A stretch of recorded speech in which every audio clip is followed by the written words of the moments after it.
right, so today we are in HaSatan. Did the devil make you do it? Part 7. So first I want to do a little reset. Okay, so reset number 1. Yahweh restricts, constrains, and limits what HaSatan can do. Let's never forget that is a big piece of this whole thing that we've been talking about now for 7 weeks, now the 7th week. Okay, Yahweh restricts, constrains, and limits, which means that HaSatan cannot just do whatever he wants. Do whoever he wants as much as he wants, okay? That's why we have Job as an example of how that can look, okay? He was given a certain amount of free reins to do things, but it was still limited, wasn't it? He said, well, you could do anything but kill him. He could have limited it to even more than that, but he's constrained and limited.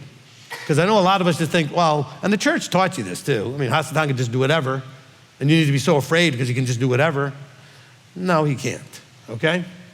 Now, let's also reset from the beginning. So when I use these terms in the verses, Satan is used, unless it's talking about the actual being, most of the time it is not. It's talking about a behavior, it means adversary. So being an adversarial, acting in an adversarial way, you might see the word Satan used, okay? We saw this last time in terms of like Judas and Peter, okay?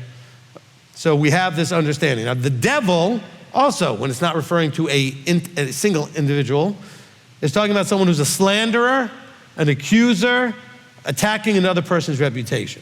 Because we're gonna see both of those come up today probably, okay, again. And so when I do get there, I want you to remember that's what it's referring to, okay? Because you were programmed to think of it just as this evil, devouring being that's just gonna crush you, kill you, and whatever it's gonna do, okay? But I want you to understand, devil means slanderer, accuser who attacks another person's reputation, and Satan means adversary, okay? I'm not saying there isn't individuals. We see the individual Satan talking to Yahweh in Job, okay? So, we know there is an actual entity or one that's called or in that role, but we have our own opportunities to act like that. And we'll see how that plays out in the teaching. All right, so I'm going to go into Matthew as we're continuing with something. Let's go to John first for a quick reset on 2 verses.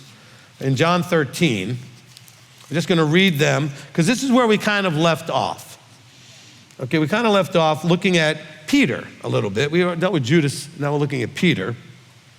And in verse 37, the last 2 verses here of the chapter, Kepha said to him, Master, why am I unable to follow you now? I shall lay down my life for you.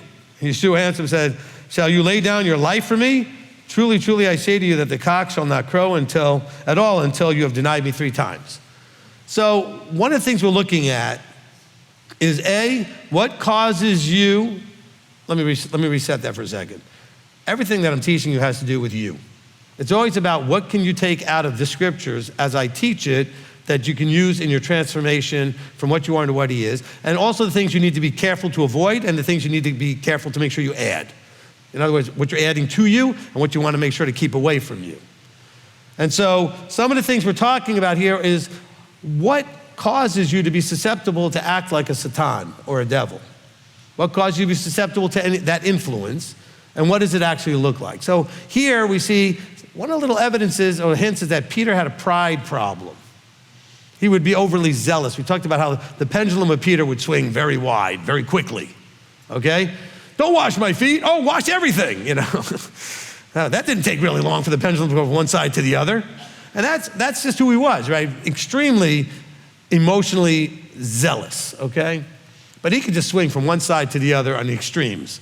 So part of the challenge here is that he's like, oh, what do you mean I can't go where you're going? I mean, I'll even lay down my life for you. It's like, you kidding me? You're gonna deny me 3 times in the next 12 hours. And Peter's like, what are you talking about? Not me, oh no. So now let's go to John with that said, Matthew 26, all right? So we're gonna continue this look at Kepha, at Peter. And let's go to verse, 31, okay? So in 31, I'm on the wrong page, there we go. Then Yeshua said to them, all of you shall stumble in me this night, for it has been written, I shall strike the shepherd, and the sheep of the flock shall be scattered. Okay, that's a quote from one of the prophets. But after I've been raised, I shall go before you into Galilee. And Kepha answering said to him, even if all stumble in you, I'll never stumble. You see, do you ever do that? Do you ever have that little prideful thing? Oh, no, I'll never do this. I'll never break Shabbat. I'll never do this, and I'll never do that. Be careful saying never. As a matter of fact, never say never. All right. So, try to avoid that because you can get yourself in trouble because always and never are hard things to make true. Okay? So you make your effort the best you can, right? Yeshua says to him, truly I say to you, this night, before the cock crows, you'll deny me 3 times. Kepha said to him, even if I have to die with you, I shall not deny you. All the taught ones said the same too. So they all want to chime in like, oh yeah, whatever Peter said, right? Then Yeshua came with them to a place called, let me see where I want to go to, 38, called Gethsemane, and he said to the taught ones, sit here while I go over there and pray. And he took with him Kepha and the 2 sons of Zabdi, and he began to be grieved and deeply distressed. Then he said to them, my being is exceedingly grieved, even to death. Stay here with me. All right, stay here and watch with me. Stay here and watch with me. All right, so we're going to continue the story going into another gospel. But let's see what's happening here. The first thing is you see again, even if everybody else stumbles, I won't. There's a verse that says, be careful that you think you stand lest you fall, right? So this is also a crack in the door, or at least an opening of a door for the adversary to come in and cheer you on in the wrong direction. Now remember, I did teach you that he can't work with something that's not there. That was the kind of the point with Job. Yahweh said, what do you think of Job? He says, I got nothing to work with. And of course, he said, yeah, I know. That's why I asked you to see what you think about him. And he said, oh, but that's because you spoil him. He said, fine, I'll prove that's wrong. Take it all away. But we got to be careful with our overly zealousness. I've got a bunch of people that are not here right now that when they were here, man, they were over the top zealous. Didn't last very long. Matter of fact, my wife and I used to have this thing. Somebody would come to the congregation to visit, and this especially when we first started back 25 years ago, 26 years ago, they would come in, and at the end of the service, they'd come up and say, oh, this is amazing. This is what I've been looking for my whole life. This is the best thing since sliced bread. And I knew they were never coming back.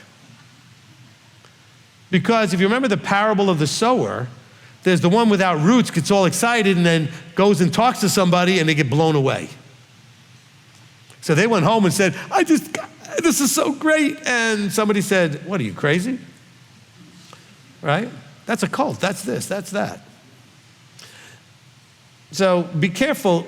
Kepha almost gets in big trouble because he has this swing. You know what? Kepha easily could have done what Judas did when he realized that the cock crowed 3 times and he denied it. He could have killed himself. He could have done whatever. But he repented instead. Okay? Because he realized, wow, I fell short. I was so strong and so much bravado and no, right? So let's continue this story now and go into Luke 22. So some of this is going to sound the same, but it has some additional elements to it that I want to bring out, right? And we're going to look at verse 19. And taking bread, giving thanks, he broke it and gave it to them, saying, this is my body which is given for you. Do this in remembrance of me. And likewise the cup also after supper, saying, this is the cup of the renewed covenant in my blood, which is shed for you. But see, the hand of him delivering me up is with me on the table. For indeed the Son of Adam goes as has been decreed. But woe to the man that by whom he is delivered up. So first of all, I want to emphasize verse 22. This is something that was decreed. Not in Scripture necessarily, from above. This is something that was preset, okay? You know, I've often told you the story of my little delusion of how things went in the beginning, right? John 1:1 says in the beginning was Elohim, and there was the Word, and the Word was with Elohim, the Word was Elohim. So I picture this discussion between the Father and Son before anything even existed. And the Son, again, these are not literal, like father, son, right? We know they're not human that we understand, but it's kind of picturing the roles that we would understand, right? So I picture the son like a son going, hey, Dad, I want to build something. I want to make something. And the father's like, okay, what do you want to make? I want to make this and that. And okay, great. And he talks about human beings, and they decide they want to make human beings and everything. He said, look, your plan is great, except you understand they're going to screw it up, and for it to get ultimately where you wanted to get it, you're going to have to be willing to die for them.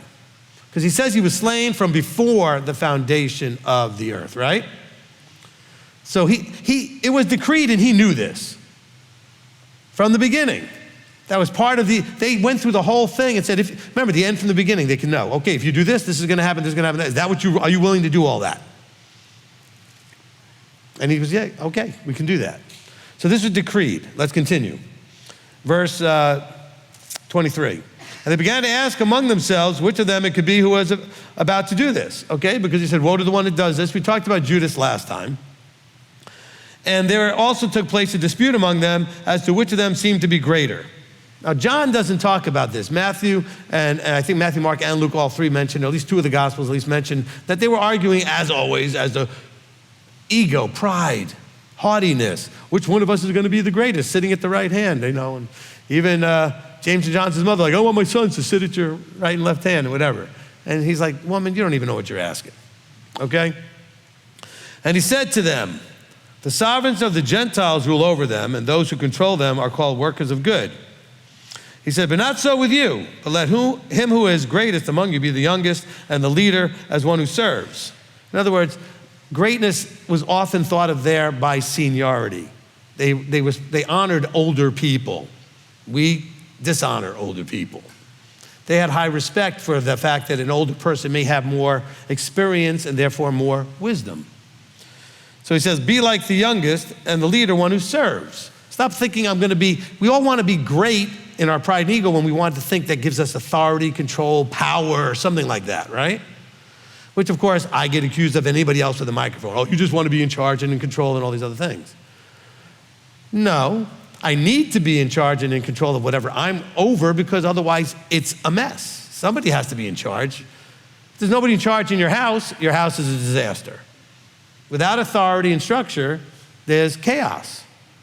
But it's not because the person in charge necessarily wants that. But here they were wanting. That's the problem. When they're wanting, I want to be looked at as I'm the greatest, and they're gonna all look at me, and I'm at the right hand, and I'm me. Okay? That's why I talk to all of our leaders and say, you're not in charge, you have the burden of responsibility to make the decisions. Isn't that a different way of looking at it? I want that mindset in me and in them. I have the burden of making the choices for this particular group. And it's a burden, because if I'm wrong, it's on me. If I'm right, it's on him. Okay, I don't get any credit for anything. I want it to be on him, glory to him, but if it's wrong, it's not on him, it's on me, right? So it's a burden. Now, as we're continuing here, so he says, not with you. Now, verse 27, for who is greater, the one who sits at the table or the one who serves? Is it not the one who sits at the table? But I am in your midst as the one who serves. Because normally we think of the one at the table is the greater, right? And the servant serving the person who's greater. But he's saying, but I, above all of you, this is why the foot washing is not mentioned here, but it's mentioned in John. It was a humbling picture for them. I'm the greatest of all of you, and look, I'm going to take the lowest position and wash all your feet. Okay, that was a big picture for them. And that's why Peter was like, oh, no. You're the Messiah. Why would you wash my feet? Peter, I just washed all of their feet. What do you're not first, right? He didn't start with Peter. And then it's like, come on. What does it prove? He didn't get it. What's it prove when you have your same problems? You don't get it. There's so much of this that we prove we just don't get yet. Are you humble enough to recognize that there's things you don't get yet? It also is why you need teaching. Because I promise you again, you don't have to like this, you were never designed or intended to understand this book fully without help. You can understand it partially without help. Some of it you can understand very clearly without help. He wrote in parables though. Even the students that he lived with had to ask him, that thing you just said, what did that mean? What is that all about? Explain it to us. This was meant to be, which forces you into structure, right? It was meant to be explained and taught. I have a teaching called Learn and Teach the Torah. That wasn't, by the way, an instruction to you. It was an instruction to, it was an argument to back up why we're supposed to have Torah teachers, okay? But also the fact that they should actually be instructed as well. And not everybody should just grab a mic and start teaching, because we got a lot of that out there. Every year there's more of them coming out. People just grab mics and start teaching, okay? All right, now, so I discourage that, please. If you want to teach, find somebody to cover you. Get trained by somebody, okay? And not just anybody. Try to find somebody who actually knows what they're talking about, not just sounds like they know what they're talking about. And you guys all think, man, you've got a pride and ego on you. Well, it's not pride and ego if it's true, okay? You know, Messiah is saying he was at the top. Well, he was at the top, okay? He's telling them, you guys are not at the top, but you're going to be at the top of some groups as you're going out there and you disciple people, and you need to learn how to be the greatest servant, all right?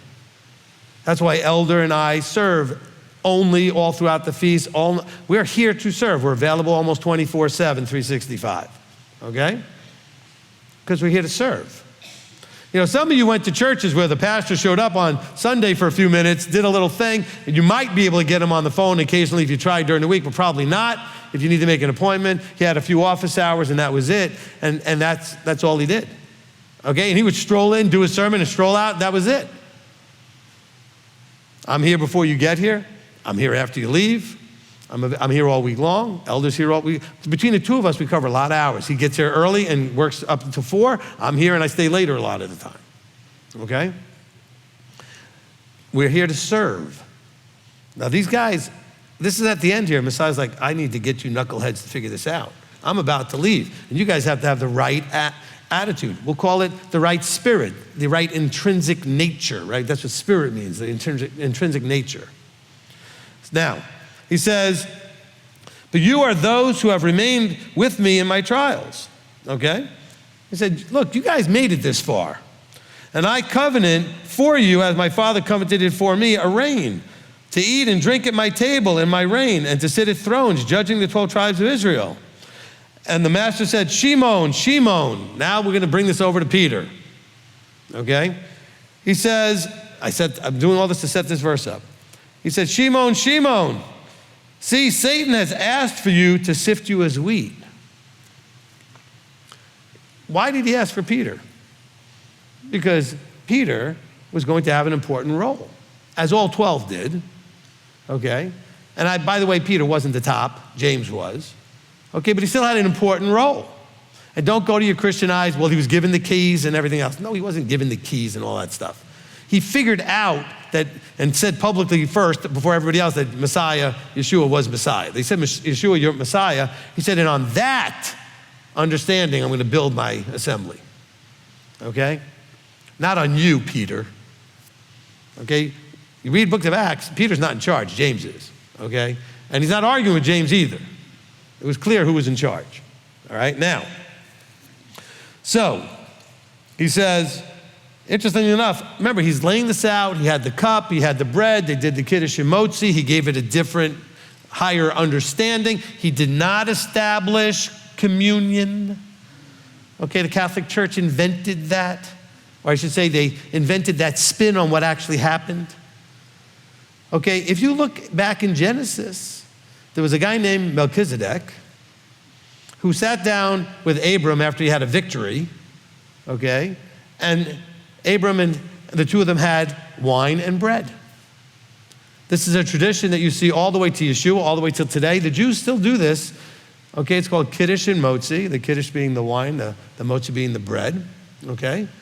And these are fellowship rituals, we'll call it, right? It's a tradition for fellowship. So Yeshua and the brethren were doing something they always did when they got together in fellowship. They had bread and wine, which was, by the way, the core staple of every meal in those days, okay? You had bread at every meal, probably, and because that was the most abundant thing that they were making, and you drank wine or water because there wasn't any refrigerator to have anything other than wine or water, okay? And so he said, I want to give you some deeper meaning, because he always liked to point to things like a fig tree or the temple or a mountain or something to teach them something. He said, look, the wine is red. Think of it as remembering what I've done by shedding my blood. Hey, the bread reminds you that I'm the bread of life, okay? So these are things that we do. So yeah, we still do Kiddush and m.t.o.i during our oneg before we start every week. Well, we're not doing communion. The bread and the wine isn't transforming into anything gross and disgusting and weird. I don't know how you guys, if any of you are Catholic, and as a child, that would scare me. Put this in your mouth, it's going to transform into the Messiah. Okay? More faces. I know Eldon likes it when I make my faces. All right. Anyway, that would scare me. What do you mean it's going to turn into the... It's something they invented. It's very sort of paganish, sort of weird. I mean, that's not... They were just doing what they always did. He just wanted to give it some deeper potential meaning. Hey, when you do this, which you do all the time, think of me. It's a memory trigger. All right? It's a great, powerful memory trigger. All right, good. So here he did all of that leading up to all of a sudden, things are going sort of okay. Then they're arguing about who's the greatest. And he talks about somebody's going to betray me. And then all of a sudden now he's going to pick on Peter and say, hey, Satan wants you. He's asking for you. Okay? And he's like, remember, this is leading into the whole, before the cock crows 3 times, etc. He goes, Satan has asked for you. He said, but I have prayed for you, verse 32, that your belief should not fail, and when you have turned, strengthen your brothers. And he said to him, Master, I'm prepared to go with you, both to prison and to death. And he said, I say to you, Kepha, the cock shall not crow at all today until you have denied me 3 times that you know me. Wow. Okay, so getting more context remember, different writers are giving different aspects of the account that they remembered and thought were important, right? Some give more or less detail about a particular thing based on their perspective. So here, listen to this important part for you guys. I said all of that to get to this point. He said, I prayed for you that your belief should not fail. By the way, you guys will call us up sometimes and want us to pray against Satan or against some demon, He said, I prayed for you to not fail. He didn't say I prayed for Satan not to bother you. Don't worry about it. Satan has asked you, but I prayed against him, so he's going to leave you alone. No, he said, I prayed that your belief would not fail. You need to be tested. Every time we go through things like this, I always go back to Deuteronomy 8:2, which says that the Israelites, like you, were led through a wilderness for a period of time to humble them. Peter needed some humbling. And to test them, to see whether it was in their heart to keep commandments. Now, that's a test I think we all have to pass. You're not getting into the kingdom without passing the Deuteronomy 8:2 test. Now, the expectation is not that you're going to be perfect. The expectation is you're going to make the effort to be perfect. And that when you're not, you're going to make the effort to repent fully and quickly. But it's the test. Peter's dealing with the same test. Yeshua says, look, I'm praying that your belief would not fail. That you have to pass the test. Stop, this is important, stop looking for the outside to intervene on what you must do. It's not happening anyway. Christianity taught you to do that. This isn't Christianity. That may surprise some of you, but it's not. Okay? The outside is not going to do anything. The above, God, whatever you want to say, is going to do nothing. Messiah is going to do nothing for you that you need to do. Do you understand that? He's done everything he's had to do.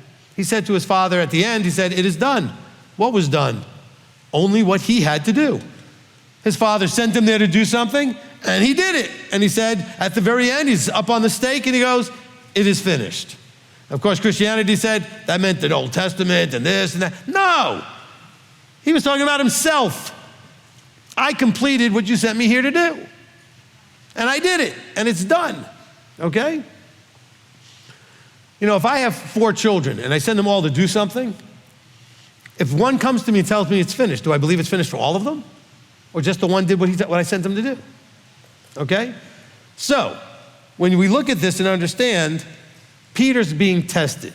And he's saying, look, Satan recognizes that you're zealous. You've made yourself, this is what happens when you put yourself out there. You get the attention of both the good and the bad side of this equation. Okay?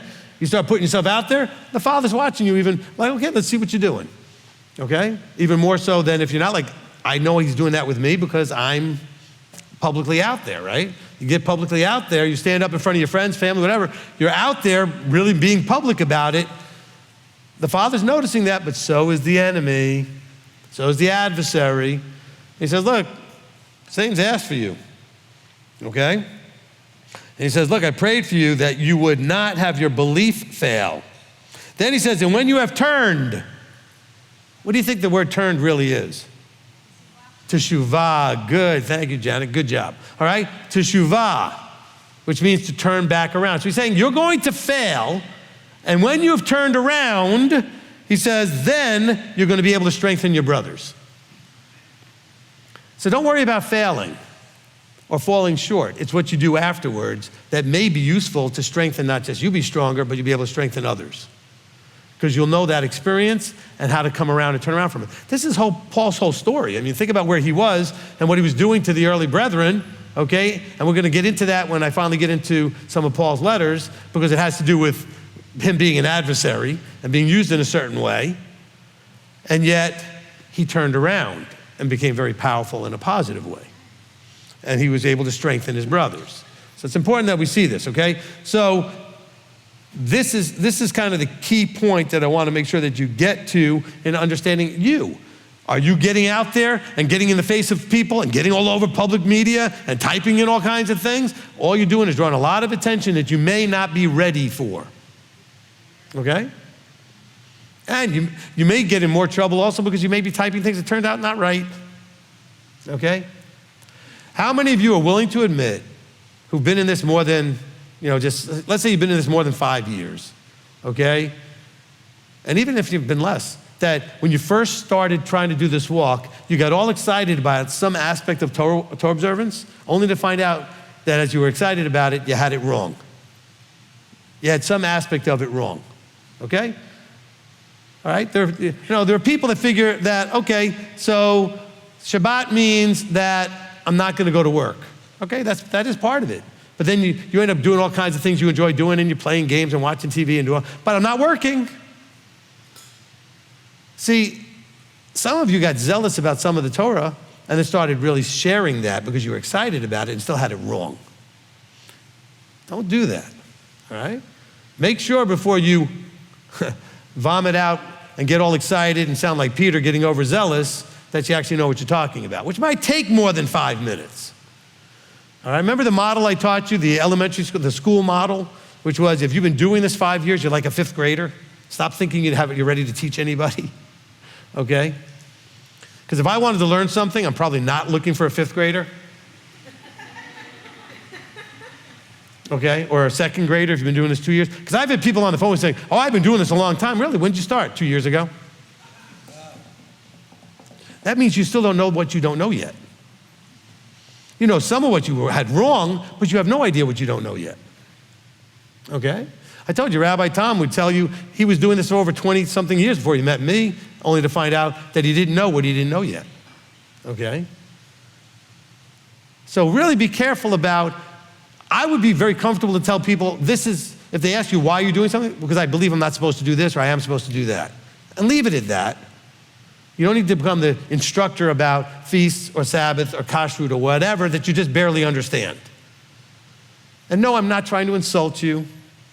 Okay, Peter was overzealous and proved he really didn't know what he was doing.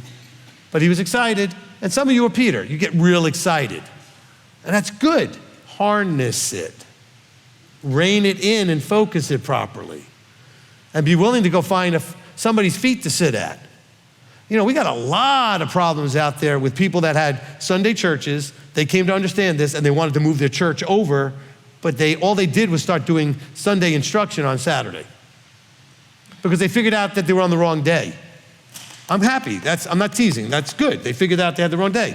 But I'm not going to clap the fact that you're still teaching the same nonsense because you didn't learn anything else. You should have put the mic down and said, guys, I'm gonna go get myself a teacher. I gotta figure some of this stuff out before I spew more stuff to you guys. Because I realized I might not know what I'm talking about. And of course, the more I say things like that, you guys think I'm a raging egomaniac. Well, that's fine. You can think whatever you want. You would think all these guys are too. If you were in those days. As a matter of fact, the Pharisees and Sadducees thought they were. Okay? But I'm just saying. I'm not saying you have to all come and listen to me. Go find the Ephesians 4:11 people. I don't know how many times I have to say that. Okay, I never told you only should listen to me or only come here. Find whatever you feel is, you need to find that. Because he says you need that to understand these things. That's what Paul says. You don't have to believe, agree with Paul. That's up to you. All right, enough of that. So let's go now to Mark 14. Same kind of thing going on. But there's another little piece of this that I want to get into. So we're going to go to Mark 14. And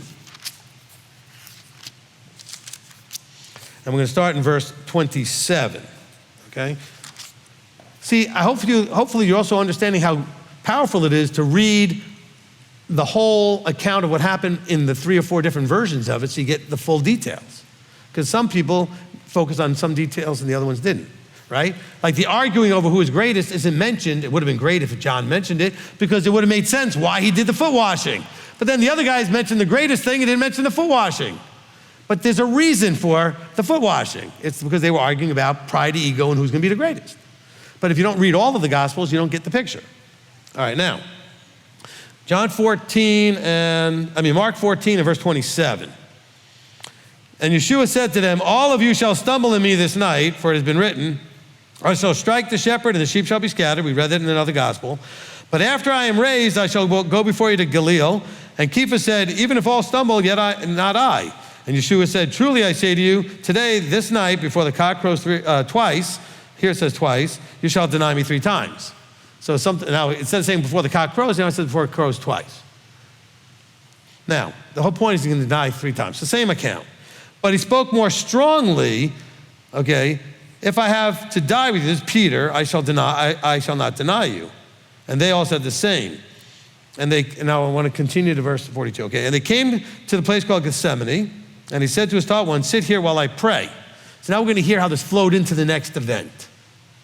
And he took Kepha, James, and John, right?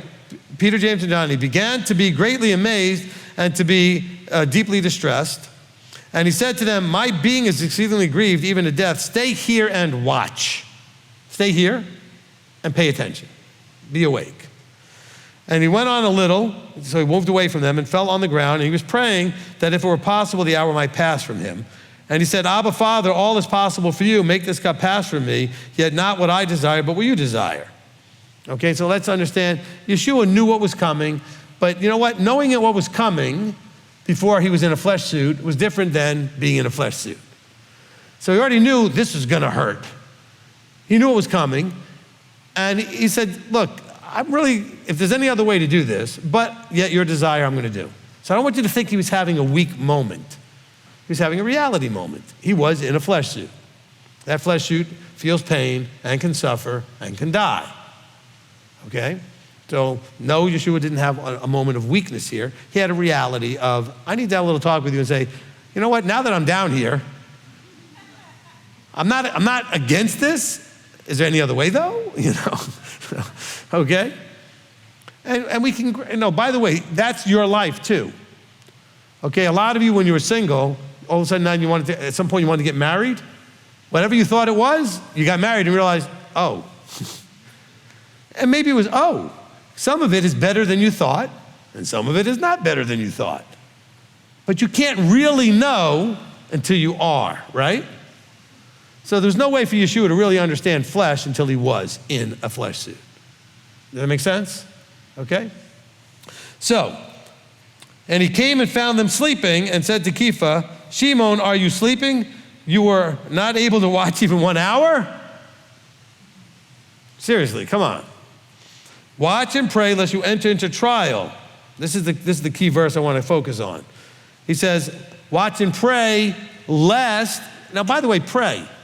What if I taught you about praying? And Master teach us to pray? Okay, praying is not necessarily an active thing. It's not an activity. It's an awareness. He said, watch and be vertically aware. Be vertically connected. You don't have to use words. You don't have to say anything. He's saying, be in a vertically connected space while you're paying attention and watching. Because we're told to pray always, right? So you're not going to sit there always just mumbling and praying and saying words all day long, okay? But you should be vertically aware, vertically connected. That's what prayer is, okay? Now, sometimes you use words and you talk. You see Yeshua doing that. He'd say, just now we saw him talking to the Father. But sometimes he would go out and he would meditate. Vertically connected, not necessarily saying anything, right? Okay. But look what he says here. So he says, watch and pray. He says, lest you enter into trial. So when you're not watching, not just in this moment here, when you are not watching, what does watching mean? being aware, paying attention. Okay? When you're not watching and you're not paying attention and you're not vertically aware and vertically connected, you can end up in a pit. You can end up in a trial. You can fall into a ditch. So this is not just Peter in this moment. I think we could all learn that that lesson is right there for everybody. Some things in Scripture, I've told you this many times, are not for you, they're for the specific person that was being addressed. Some things are for everybody, okay? So like, when Yahweh told Sarah she was gonna have a baby, you can't stand on that and say, well, I'll have a baby even though I've been barren. No, he promised her, not you, okay? Now, he might give you one, he might not, but you can't do what a Christian would say, let's stand on that as a promise. Well, I'm standing on that promise. Well, it was not to you, so you can't stand on it. She could stand on it, even though she laughed and didn't believe it in the first place anyway, okay? But these things are not always just for you or for everybody. So you can't just pick verses out and say, well, that was for me. But I think we can see evidence here that this is a pattern of behavior. When you watch and pray, he says, if you don't, you might fall into a trial. And we can see that makes sense for all of us, okay? So that's something we can apply to all of us. Because I think if you watch and pray, you'll be less likely to fall into a trial. Now, he says, this is the key. The Spirit is indeed eager. So it means when your nature, his nature is in you, that nature of his is eager. And that connection of you wanting to be like him is eager to do. He says, but the flesh is weak.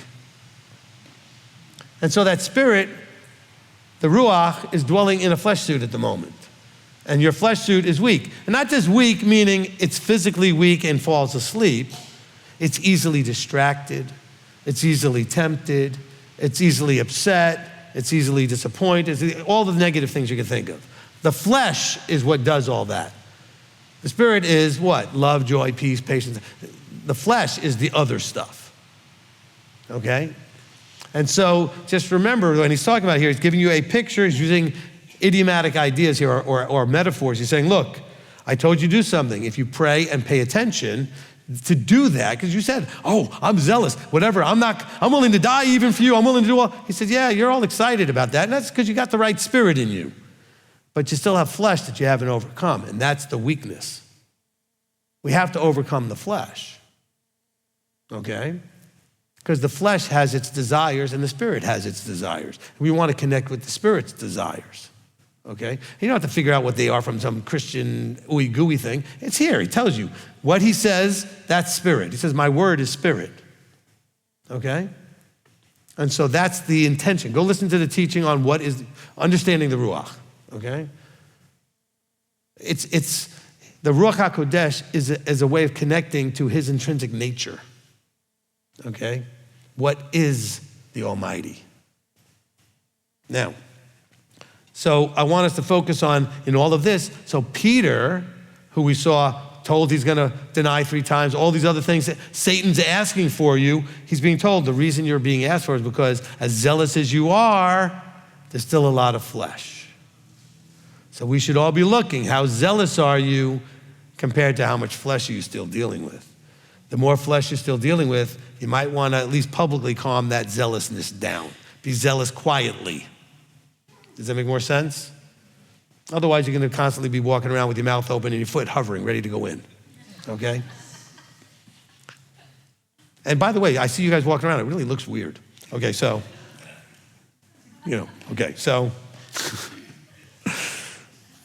open mouth, insert foot. But the thing is, it's not even like you did that, because some of you do that, you said something, you put your foot right in it. No, you're setting yourself up for it when you're so publicly zealous. Publicly, I don't mean like necessarily like what I'm doing. I mean, you could just get in your face of a friend or a parent or a family member or something, and that's a public being zealous, getting whatever, all right? That's not your job. That's his job. Remember in the Father and the Son teaching, no one comes to the Father unless they're drawn, and nobody understands, okay? So, comes to the Son unless the Father draws, and nobody understands the Father unless the Son reveals. Okay? Those things they do. You're not responsible to draw anybody to Messiah, nor is it your responsibility to reveal the Father. That's their job. Your job is to walk this out and be a point of reference in case somebody who is drawn then might be drawn to you because you're actually useful enough to answer a question. But can you get useful enough? Can you become useful enough to answer a question? Look, the teachings are designed to do 4 things. We've talked about this many times. 1, I want you to understand the material. Whatever the topic is, you should understand it. So that number 2, you can apply it, do it. That makes you now something visible by action, not by your mouth, right? Peter was running his mouth. Be careful running your mouth. What got Peter in trouble? Running his mouth. Now, number 3, that you can defend what you're doing. And number 4, that you can eventually teach it. You can explain it to somebody so they can understand it from an instructional point of view. You're not going to get that listening one time to a teaching. You're going to have to go through them multiple times so that you really one time you might understand it, and maybe even be able to level 2 and start applying it. You listen to one teaching on kashrut or on Sabbath and you go, okay, I get it, I'm going to start doing it. But do you understand it enough to defend it to somebody or to explain it so that you can teach it to somebody? Probably not. Okay? Which is why I go through every verse that I think even remotely is connected so that nobody can say, oh, well, what about this verse? Anybody have that? You start explaining something to somebody and they go, oh, well, what about Galatians? And what about Corinthians? What about Romans, blah, blah, blah. Okay, they want to go to these different places. So I cover them all. Okay? And so you have that resource, but you're not going to have it the first time you listen. You're going to have to listen to it, take notes, make sure it's in you so you know how to do, defend, and teach. Understand, do, defend, and teach, okay? And that's what we're trying to do here. That's why I teach the way I do. That's why we cover this 5 different angles or 4 different, almost every gospel about how this whole thing with Peter goes on. Because Peter was just told, and very few individuals are called out as being, wow, get behind me, Satan, or Satan has asked for you. I mean, it's a big deal, and this is Peter. I mean, it's not like just anybody on the street, you know? And so I want us to really get that. The Spirit in all of you at times has its eagerness, okay? But you have to be careful that you're not adding your fleshly eagerness to that, because that's bringing a weak aspect of eagerness. You can be overzealous, overly eager when you're not really ready for whatever your mouth is, running. You gotta be careful with that, all right? We can all do that, which is why I always tell you guys, stop posting. I don't post anything, all right? I don't know why everybody feels that it's so important that they post. And usually it's in some condescending, attacking thing against whatever is out there, especially we're heading towards the Christmas time of year, so you're gonna go and point out all these things about how Christmas is pagan and this and that. You know what? Nobody needs you to do that. Because I promise you, not a one of you figured out that Christmas was pagan because you read it somewhere from somebody posting it. He had to reveal to you, I got holy days. Those aren't it. You might wanna come figure out mine. He did that, okay? Not somebody's post, especially not a mocking post. And it's funny because you were them. So how are you being so condescending and mocking as if like you weren't the same dummy that you think they are? And I'm not saying they're dumb. I'm not saying you are, but you think they're dumb, but you were them. Well, I don't know what's wrong with you guys, how you can't see this. Well, you couldn't see it either. Almost nobody in this room, maybe 1 or 2, almost nobody was raised in this. You were them, or you had nothing. One of the two. You were either them or you were in nothing. So be careful, you don't judge, okay? Don't mock what they're doing.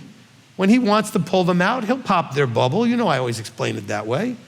But when we talk about having our delusion bubble popped, you can't pop it yourself, and I can't pop it. You can't pop somebody else's. He, okay, goes boom, hello, come look for me. It's a little hole that gets you a little itch that says something's not right, something's wrong, something's missing, and you start asking and seeking and knocking. Until then, you don't. That's why I did the teaching called The Journey, because everybody who ever gets here goes on the same journey. They realize that something's missing or wrong, and they have to start looking for it. That's why this ministry doesn't go bothering people. We just post on the internet so that if people are looking, Abba might draw them to it. It might just show up on their sidebar. How many of you found me because it showed up on a sidebar? Okay, a bunch of you. How many of you, it showed up just because you typed in a search? Same thing. It's available, okay? But you had to be inspired to look, not because somebody came and poked you. He poked you, all right? He disturbed your peace. All right, now, is that all I wanted to do here? Let me just see, what time is it? Okay, we're good. Let's now go to Matthew 25.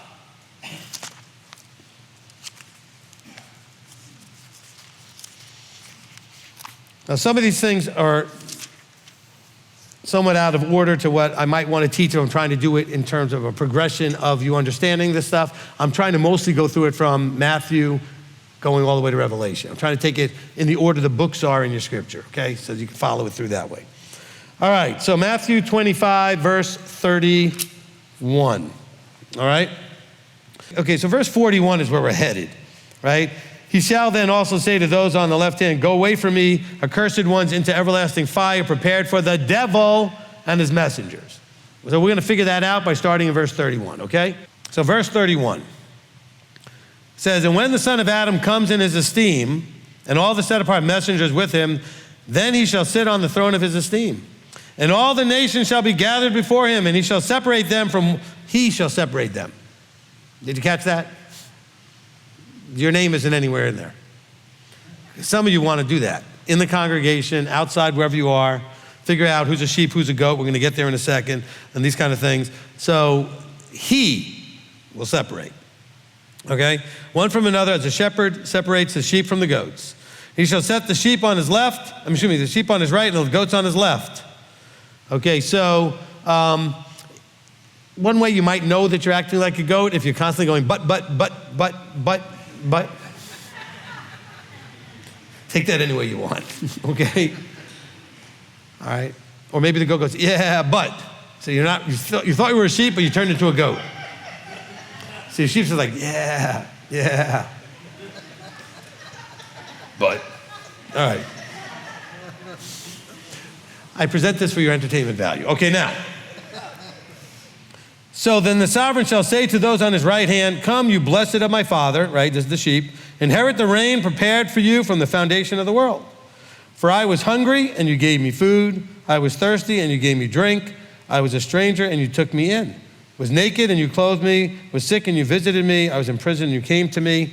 Then the righteous shall answer him, saying, Master, so this is, remember he's talking to the sheep, when did we see you hungry and fed you, thirsty and gave you drink?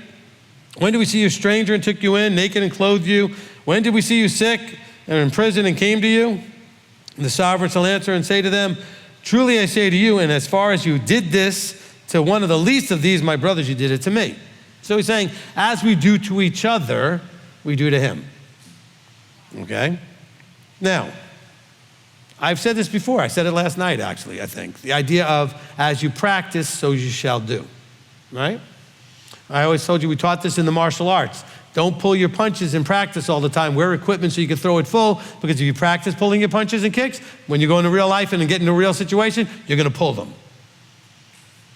Because some people say, well, why do they have to wear equipment and really hit each other? Because how else are you going to know what it feels like to get hit and to actually block something and to do what you need to do? Same thing here. He said, as you do this to others, you're doing it to me. This is why practicing structure is so important. The king is coming. Well, I'll be fine with that. But what if you've never learned how to submit to anybody? You've never found anybody to learn how to trust and submit to. Where's your practice? And by the way, practice doesn't make perfect. Perfect practice makes perfect. I said that also last night, all right, during the Torah portion. Now, so as we're going through this, okay, he said, as you did it to the least. So not only just as you did it to some, but you did it even to the ones that you weren't as excited about. They were the least of everybody. Okay, maybe you did it to the ones you cared the most about, you liked the most, but what about the ones that were not quite on that level? Did you do it to them too? Okay, even to the least. Not the least of everybody in the world, the least of my brothers. In the body first, out of the body second, right? Inside or outside the body, okay? I'm not saying like out of your body, okay? We'll deal with that actually eventually when we talk about being present and all that stuff. But, not today, it's in the future, but we've talked about it in other teachings, okay? I'll just say it real quickly. You know that where it says absent the body is to be present with the Lord or with the Master? It means when you're in the flesh, you're not vertically aware. So it doesn't mean like I left my body and I'm going to go up to heaven. He said if you're in the flesh, then you're not with him. Because to be in the flesh, you have to be in you. But if I'm absent the flesh, that means my mind and everything is vertically focused. I'm in that place. I'm in the above. I'm still in the body. I'm still doing things here. So, okay, Paul wasn't saying he would leave his body or telling everybody, oh, to be absent the body is to be present with the Lord. But if you listen to the context of what he was talking about, he wasn't talking about later after you die. He's talking about functionally as a human being. All right, just so I throw that out there. Okay. So he says, he shall then say to those on the left hand, this is verse 41, right? The goats, go away from me, accursed ones, into the everlasting fire prepared for the devil and his messengers. For I was hungry and you gave me no food, thirsty you didn't give me drink, stranger you didn't take me in, naked you didn't clothe me, sick and in prison you didn't visit me. Okay, so they'll say, well, when did we do these things? He said, well, it's the same thing. When you didn't do it to them, you didn't do it for me. Okay, same idea. Okay, and these shall go away into everlasting punishment for the righteous, but the righteous into everlasting life. Let me unravel some of that for you. First of all, what did we say devil meant? Slanderer, accuser, attacking another person's reputation. So he said, this fire, this everlasting fire, is prepared for those who are slanderers and accusers that attack other people's reputations. Goats. If you are one of those people that likes to talk bad about, to gossip, to slander, and to put down other people's reputations, you're probably a goat. Just saying. Don't think of it in terms of this demonic world thing. It's just us, okay? We have lots of human beings being referred to as devils and Satans. And it's because of their behavior and the role they're acting in that labels them that way. Now, when it talks about the everlasting fire prepared, so we can go from here, you can hold your place if you want. Let's go to Revelation. Oh, he's going to Revelation. All right, calm down. Not for very long. I'm just going to read one section here. So in Revelation 20 and verse 10, it says, and the devil, this is now talking about the individual, more unique being called the devil, all right, who led them astray, was thrown into the lake of fire and sulfur where the beast and the false prophet are, and they shall be tortured day and night and forever and ever. Now, let me unravel a little bit of this because it's peripheral things that came up that everybody's going to be like, ooh, so I'll cover them anyway. It's nothing to do with this teaching, but it came up. So first of all, let's go back to, hold your place in Revelation if you want. We'll go back to Matthew, all right? Now, he said, first of all, everlasting fire. Everlasting fire is just like it talks about the idea of the fire of Gehenna, not being put out or being more of an everlasting thing. Everlasting simply means, or forever simply means for as long as the parameters exist, okay? That doesn't mean like forever. As long as the parameters that are being linked in, okay, like for example, there's a portion of an offering that belongs to Levi. Is that still happening today? No, why? Because the parameters are as long as there's a temple and sacrifices, that's theirs, okay? And so guess what? When there's a temple again, that part will be theirs. So it's as long as the parameters that were linked to it are there. So there'll be a fire that until it's finished doing whatever it's doing, it doesn't get put out. The fire doesn't get put out. Doesn't mean that all of us, if we go in the fire, will just last forever or be tortured forever, okay? It doesn't say that the people will be tortured forever. It says the fire is something that is everlasting. Now, when we look at in Revelation, it talks about there was this idea of, well, they're going to be tortured day and night. Who is being tortured? I don't know. It says the devil. Is the devil made out of flesh? So if he's not made out of flesh, then do you think he's burning and suffering in the fire? No. So what do you think the torture is? His knowing that he lost, knowing that he actually, all of his efforts, remember, he was still holding on hope because of that millennium finishing, he was going to get released, and he did. This is after that, by the way. This is finito, the end. Because right after all of this, we get to Revelation 21, and you got the new heaven and new earth. So when it says tortured, yeah, he now realizes it's over. I don't get to do this. I don't know if he's able to be destroyed, if he just has to suffer that way, whatever it is, but it's him. You put a flesh one in a burning fire, guess what happens to flesh? It burns up. That matches John 15, because he says that those who don't stay in him are like the kindling, the little twigs that get thrown in a fire and they burn instantaneously. Let's not confuse, look at who it's talking about. it says in Revelation, and also in Matthew, it talks about that's where the devil was thrown. The devil was thrown into this lake of fire. And the devil is tortured day and night. Now, in Matthew, Yeshua says, and all of us acting like the devil are going to get thrown in the fire. You're just going to burn up. Okay, you're just going to burn up. So don't be slandering. Don't be attacking people's reputations. Don't be acting as an accuser, an adversary. Don't be a Satan or a devil. You got a fire waiting for you, okay? Not one that lasts forever in terms of your being in its suffering. Look, that fire may just burn and burn and burn and burn and burn. Except, of course, next chapter, we got a new heaven and new earth. So that's all done with. Everything's been done away. So it's there to do what it's supposed to do, and nobody can put it out. That's simply what it means. When it says that the smoke of Sodom and Gomorrah is going up forever, it means you're not going to stop it. But is it still going up right now? No, it's done. So until it's finished, you can't stop it. That's what it means when something is forever. Until it's completed, it is what it is. But let's be careful of this Christian teaching about going to hell and being tortured forever. You want to believe in that God? That's your thing, okay? My God doesn't torture people forever and ever. That's sadistic. I don't know what that is, okay? Evil. Go back to the what is evil teaching. That would be evil, all right? It is merciful, though, to put you out of your misery at the very end and say, look, obviously this is not what you want. You just want what you want, and it's not good, and you keep hurting yourself and others. Here's the fire. That's it, okay? Now you can't hurt you or anybody else anymore. That makes more sense, okay? And it's not like he hasn't given them as many opportunities as he can. I know I haven't taught you that whole thing. I taught you a little bit in the Millennium and Kingdom teaching, okay? How that works. Go back and listen to it. Only eschatology teaching I really ever did. That was it. A little bit in Beware False Prophets, but really how this all plays out going all the way into the kingdom is that one teaching, all right?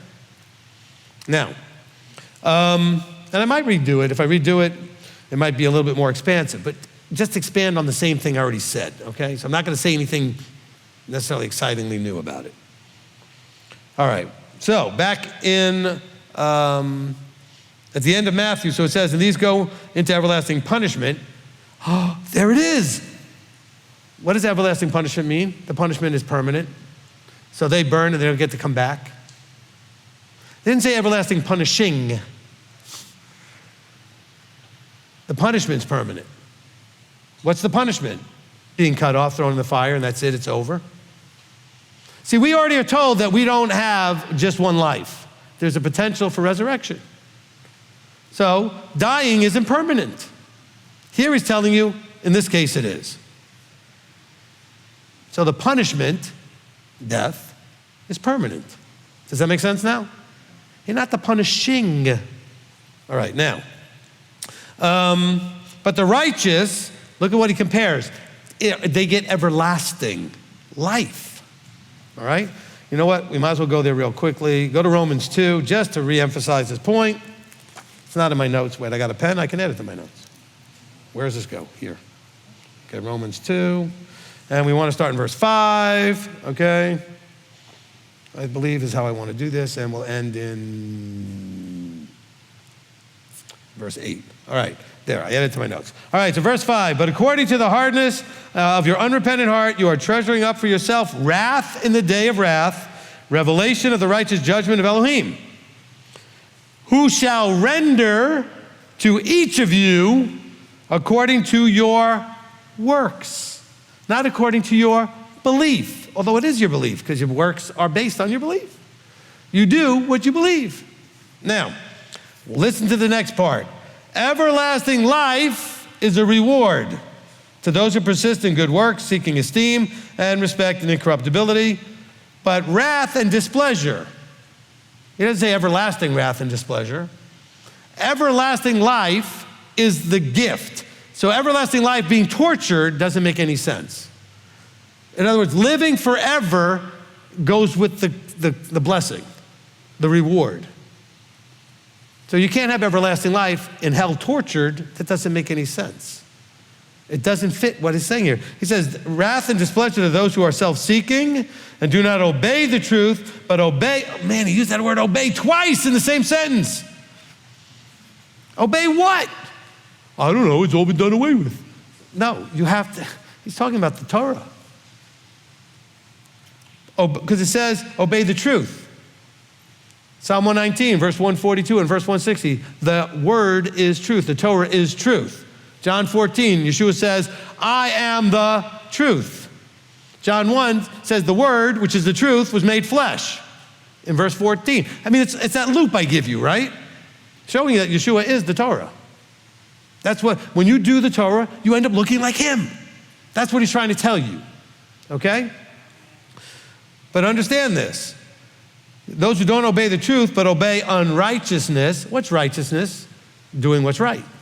Who defines what's right? He does. Listen to the teaching on well done, good and trustworthy servant, and you know that good is defined by him. Right is defined by him. So when he tells you to not commit murder, not to steal, all the commandments, tell you to keep holy days and keep Sabbath, and those are things when you do them, it calls you righteous. Oh no, we're declared righteous by belief. Hebrews 11, please. I'm just going all over the place. It's the Ruach's fault. Okay? Well, because that's how I'm getting inspired to say all these things. So let's see. By belief. Because we're told in verse 1, belief is the substance of what is expected and the proof of what is not yet seen. Okay.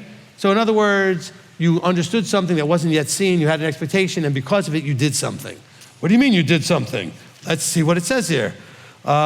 By belief, Noah, when warned, went out and built an ark. I paraphrased it real quick. By belief, Abraham obeyed, and he went out of the place he was born in and said, well, go and do that. By belief, he sojourned in the land. By belief, he offered up Isaac. By belief, they did stuff. Because you're going to say, oh, by belief, Abraham it was accorded to him for righteousness because he believed. Yes, because he did all these things. All right. Just so you know, it's because he did that was called righteousness. It was accorded to him for righteousness because he did what he was told. But let's read all of Hebrews 11. That's the belief chapter, the heroes chapter. Okay? By the way, all you Christians who are listening, it says at the end of this that none of these have received the promises but are waiting on the end, which means that they're not in heaven. They weren't when Paul was writing this, or whoever wrote the book of Hebrews, okay? Because we don't know. So they're waiting. They're waiting. It says that they have not received. It says, listen to verse 39, and having obtained witness through the belief, all these did not receive the promise. Elohim having provided what is better for us, that they should not be perfect apart from us. So where are they? Waiting. I try to explain that a little bit in the Millennium Kingdom, okay? But just kind of flow this thing correctly, all right? How much time? Oh man, I really just went through a bunch of stuff real quick. Actually, that kind of wraps it up really nicely right there, okay? So hopefully we're understanding that if you choose a devil behavior, you're gonna end up in the fire with the actual devil, okay? There's a place reserved for you. Not go into a place called hell, which by the way, hell is not a place. It's several different words describing several different ideas in one English word, but in different Greek words, in different Hebrew words, okay? There's Sheol, there's Gehenna, okay? There's different words. So let's understand that they don't all mean exactly the same thing, all right? They don't mean the same thing. Now, maybe do a teaching on hell at some point. Well, let's see how that goes. I mean, after all, what the hell? All right, so, I'm sorry, did I say that? Okay. It was just too easy. Come on, it was an easy setup. Easy setup. All right, so hopefully we're starting to really see more and more of how let me start the sentence again. Lots and lots of us have always been worried about what the devil was doing. What is the devil doing? What's he trying to do to me? What's the devil doing? Okay? I want you to be more concerned with, are you behaving in the devil form or the Satan form? All right? I'm much more concerned that you need to understand how you can be acting like that. So that you're not called a Satan or a devil, the way other human beings were called that, including apostles. Peter, a few times here, okay? Judas, all right? And so we can fall into that. You can be that. Let's not do that, all right? Let's take it serious. How do you avoid all that? Watch and pray always. Be awake, be aware, and vertically connected. Amen? Amen. All right. Let's go before the Father. Father, we come before you, and Father, we just really appreciate the word, giving us the insight and the understanding so that we could have the motivation on what not to do and what not to become like and what not to imitate. Father, help us to take seriously that we would choose to be sheep and not goats, that we would choose to be those that are righteous and not doing unrighteousness, and we certainly would not be acting like a Satan or a devil. So Father, we want to thank you for the insight and the word. We ask that you would be patient with us as we start to bring it into our lives and to walk in it, and that, Father, that we would be inspired to take this today and make it a part of what we are, as we are transforming into what you are.